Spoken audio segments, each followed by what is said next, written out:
বিষয়কে সামনে নিয়েই কোরআনুল কারীম থেকে সূরাতুল কাফের সেই 37 নম্বর আয়াত পাঠ করা হয়েছে। আসলে আমরা সর্বপ্রথম আয়াতে কারিমার অর্থ জানি, এরপরে ধারাবাহিকভাবে আস্তে আস্তে পর্যায়ক্রমে আমাদের আলোচনার ভিতরে আমরা চলে যাব।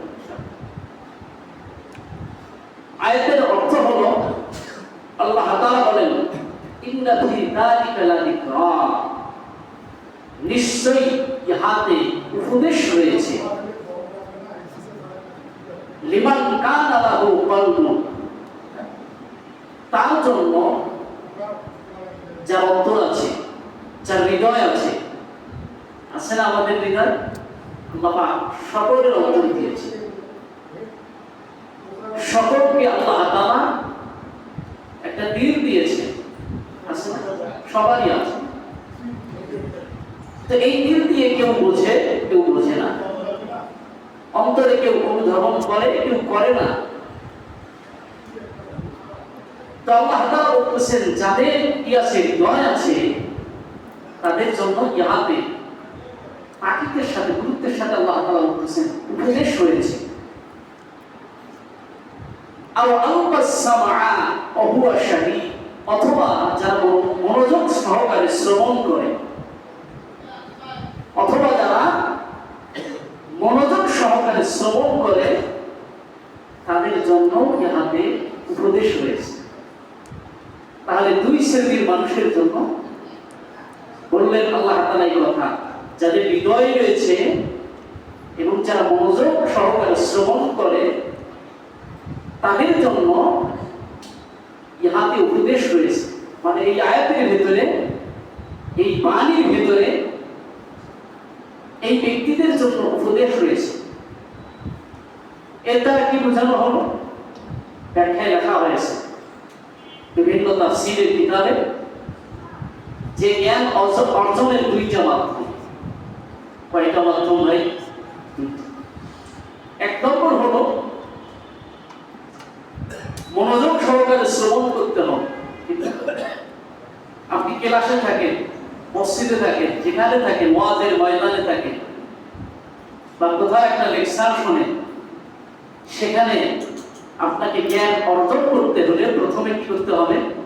শুনতে হবে মনোযোগ দিয়ে। তা না হলে আপনি বুঝবেন না। শ্রবণ করার পরে এরপরে অন্তরে অনুধাবন করে অন্তর দিয়ে সে কাজটা করতে হবে, ফলো করতে হবে। যদি করা যায় তাহলে এই জাতীয় ব্যক্তিরা সাকসেসফুল, কামিয়াবি হবে। ঠিক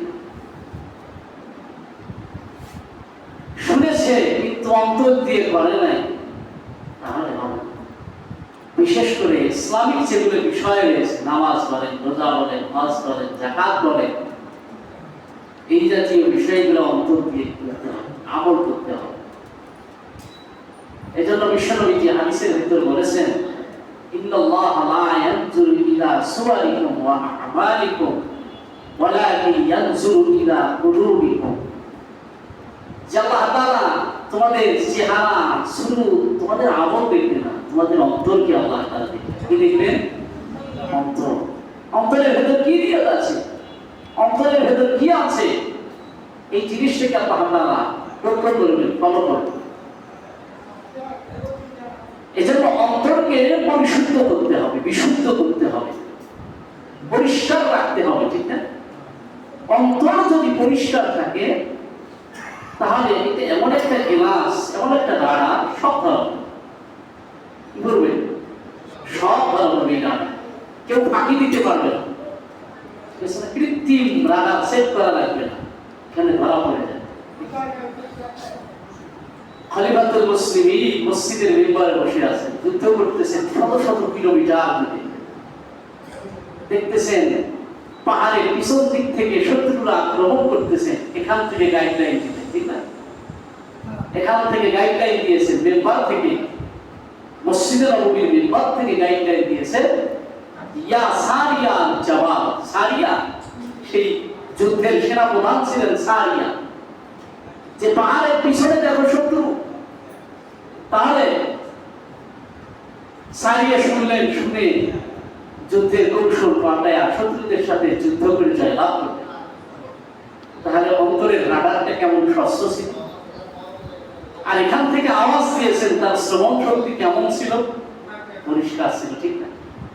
সেটা আমার একটা রাডার, এই রাডারে সব ধরা হবে, যত অন্তরটা এই রাডারটা পরিষ্কার রাখতে হবে, এই গ্লাসটা এই আয়নাটা পরিষ্কার রাখতে হবে, পরিষ্কার রেখেই সব কিছু করতে হবে। যদি করতে পারি তাহলে আমি কামিয়ে, তাছাড়া কাম হবে না। আপনি করতেছেন, মানুষও বুঝতেছে যে ভালো মানুষ, কিন্তু অন্তর আপনার ভালো না, ওই আমল আপনার বেকার। বুঝতে পারছেন? ওই আমল কি ভাই, কথা বলেন? আমার কথা না, চলেন কোরআনের লাইনের ভিতরে আমরা যাই।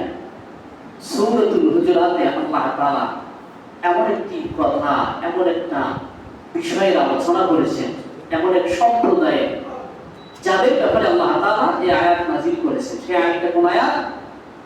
আসেন চলে যাই সূরাতুল হুজুরাতে 14 নম্বর আয়াতে আল্লাহ তাআলা অন্তরের কথা একটা জাতির উদাহরণ দিয়ে আমাদেরকে বুঝাইছেন যে অন্তর পরিশুদ্ধ না হলে হবে না। আল্লাহ তাআলা বলেন, ক্বালাতিল আ'রাবু আমান্না কুল লাম তু'মিনু ওয়ালাকিন কুলু আসলামনা ওয়ালাম্মা ইয়াদখুলিল ঈমানু ফী কুলুবিকুম ওয়া ইন তুতি'উল্লাহা ওয়া রাসূলাহু লা ইয়ালিদকুম মিন আ'মালিকুম শাইআ ইন্নাল্লাহা গফুরুর রাহিম। আল্লাহ তাআলা আয়াতের ভিতরে বলতেছেন, কিছু গ্রাম্য ব্যক্তি এসে বলল আমান্না, নবীজিকে বলতেছেন হুজুর আমরা ঈমান আনলাম। নবীজি বলতেছেন কুল লাম তুমিনু, আল্লাহ তাআলা নবীজিকে শিখাই দিলেন, ওগো নবীজি আপনি বলেন তোমরা ঈমান আনো নাই, ওয়ালাকিন কুলু আসলামনা, বরঞ্চ তোমরা বলো আমরা মুসলমান হয়েছি, ইসলাম কবুল করেছি। ওয়ালাম্মা ইয়াদখুলিল ঈমানু ফী কুলুবিকুম, অথচ তাদের অন্তরের ভিতর ঈমান ছিল না।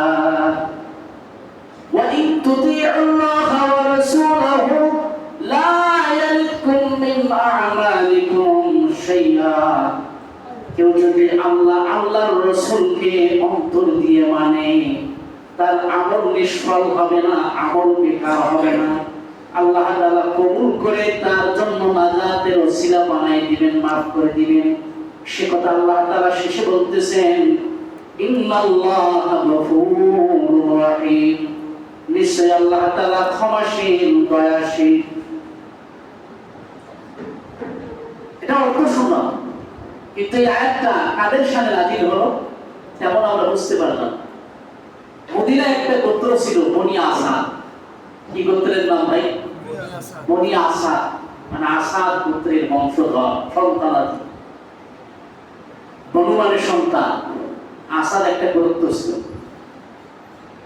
তো এই গোত্রের লোকেরা এক সময় মদিনায় কঠিন দুর্ভিক্ষ দেখা দিল, খাদ্যদ্রব্যের সংকট।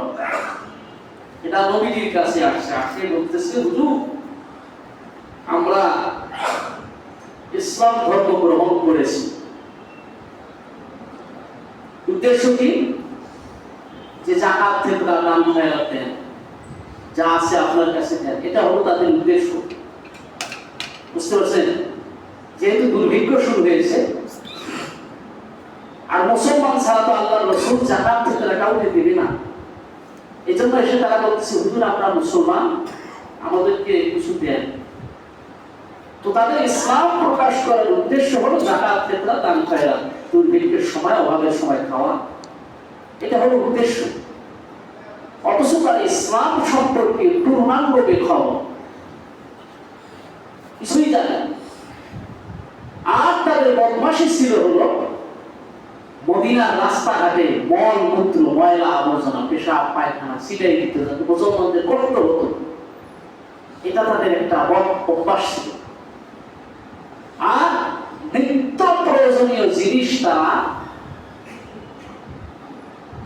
মূল্য কি করতো? বৃদ্ধি করে দিত, যাতে করে মুসলমানদের জন্য খুব কষ্ট হতো। এই জাতীয় কারবার তারা করত। অথচ দুর্ভিক্ষের সময় এসে আল্লাহ রসুলকে ইসলাম গ্রহণ করেছে বলে দাবি করতেছে। এই দাবির দ্বারা নবীজিকে তারা ধোঁকা দিয়েছে। আর তাদের বদখাস্যতা একটা কি, জিনিসটার দাম বাড়ানো, এটা একটা বদখাস্য। আর নবীজিকে বলতেছে, হুজুর আমরা ইসলাম ধর্ম গ্রহণ করে আপনাকে ধন্য করেছি। কি করেছি ভাই, কথা বলে?